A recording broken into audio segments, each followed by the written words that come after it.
Hello everybody, it's CMonkey420 back again with a long break from doing videos here. Well, this last week I just received my GPD Pocket 3 I funded on the IndieGoGo site for them. Basically, this is a GPD. They are a maker of some pretty cool handheld gaming computers, laptops. And I've been kind of had an eye on them ever since the GPD Pocket 2 Max was released about a couple years ago. But this new iteration is quite the little beast in a small form factor. It's an 8-inch modular laptop that has a touchscreen and a rotating convertible screen on it. Basically, it rocks. The version I got is the i7. It's a Core i7 1195G7 processor with 16 gigabytes of DDR4 memory, and I also upgraded to a 2 terabyte Samsung 970 SSD. Which I now have dual booting Windows 10 and Windows 11. So I thought I'd show it off today because I love this little thing so far. I've had about a week to play with it now, and I've kind of put it through, I don't know, my normal usage. Basically, I had a WinMax from 2020 I funded on IndieGoGo that was a nice laptop for gaming, but just a little too heavy, and I realized I didn't really game with it as much as I thought. I rather was more browsing than anything. So I thought I'd just show off what this bad boy looks like. The first thing you notice is that this is a pure aluminum chassis design, unibody kind of design, kind of like the MacBooks Airs are from Apple. This quality on this thing is very nice. We'll see the outside here. You have ports here. This is an HDMI out, a Thunderbolt 4/USB-C out and power. Then the back, we have a 2.5 gigabit Ethernet adapter, does 2.5, 1 gigabyte, and 110. And this is the modular bay here. Right now I have the KVM, the HDMI input, and USB, and this will allow me to hook a computer up to here and control it with the keyboard here. And then on the side, of course, we have two more USB 3.2 ports, I believe, and then a headphone, headset, microphone jack there, and microphone. And of course, with it, the one I bought the modules, and they included a free stylus, since it has a digitizer, and also a HDMI capture card, which is what we see in there, a serial port, and then also an additional USB port, if you want to put that on. So let's see here. I'm going to open this bad boy up. This is the hard part. I always do it on camera. I put a screen protector on mine because I'm that kind of guy. And it has a nice... let me get this closer to the camera here. Has a fingerprint reader right here, and you'll notice the keyboard layout on this is another reason I went with this over my WinMax was the keyboard layout. Most importantly, the tab. This is in the perfect spot.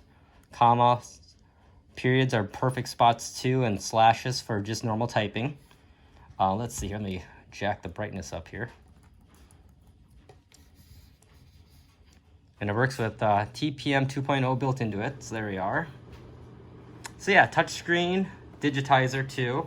Digitizer isn't the best. I mean, I've noticed little wavy lines trying to draw straight lines on it, but for the most part, very nice. I've tried to game a little bit with it too, and it seems to do an okay job. I actually, Need for Speed Most Wanted, or no, Need for Speed Hot Pursuit Remastered runs really well. GTA 5, not bad. Have to drop the settings to 720p, of course. Same with No Man's Sky. Playable, but not ideal. Not like, probably about 30 frames per second. I haven't really benchmarked it, honestly. But the cool thing about this guy, I like the best, is that this bad boy here rotates here. Let's do this. And then it can become, I like to use it like this. Oop, let me turn, and it has a built-in accelerometer so it can detect rotation. And it's actually pretty good.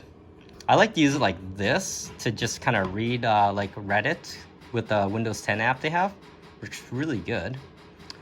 But yeah, it's pretty sweet, and it has a little web camera too now, finally, which I'm glad they put on for us people that need to do minimal Zoom meetings with it. But yeah, this laptop is aimed more at like the on-the-go field technician, kind of like guys that work in data centers, or people like me that do computer work on the side and kind of need to have a monitor at times, which we can use that KVM. So I'm gonna try to demo that here quick. So basically the HDMI I'm gonna use here. It's for my MacBook Air I have. It uses HDMI as like an input capture card more than anything. So once I hook up this USB cable here, the keyboard's gonna pass through and control whatever's connected to it. So we'll see. I haven't tried this yet. My first demo of this. Of course, I'm doing it live. Yeah, there we go. My Mac sees it as a new keyboard. We'll just continue. Shift here, do this thing. And then I gotta do this thing. There we go. Okay, so now what we do is they have an app, a new one they launched, HDMI In app. Oh, I gotta use the touchscreen, that's right. That's what gets me is that it takes over. I love my start screen. This is why I use Windows 10. I love start menus. Let's see here, moment of truth.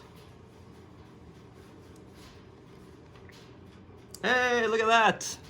There's my little, let's minimize. There we go. So right now, it's kind of hard to do with my tripod. I'm actually on my little Mac now. As you see, here's a Safari web page. Let's see here. Oh, my dock isn't on here though. Oh, there it is. Oh, that's cool, isn't it? That looks pretty good too. I think the max it can do is 1080p resolutions, but nonetheless, get a HDMI to VGA adapter and boom, instantly can, you know, kind of scrolling works and everything too. Nice pass through.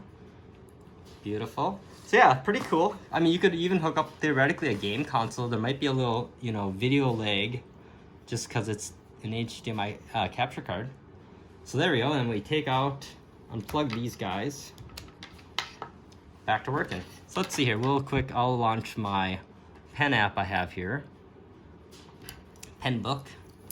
This is a test, so here we go. I was trying to do a ruler test, but actually this isn't too bad, really. I wonder if it's maybe the app. I've heard other people talk about wavy lines, so not bad.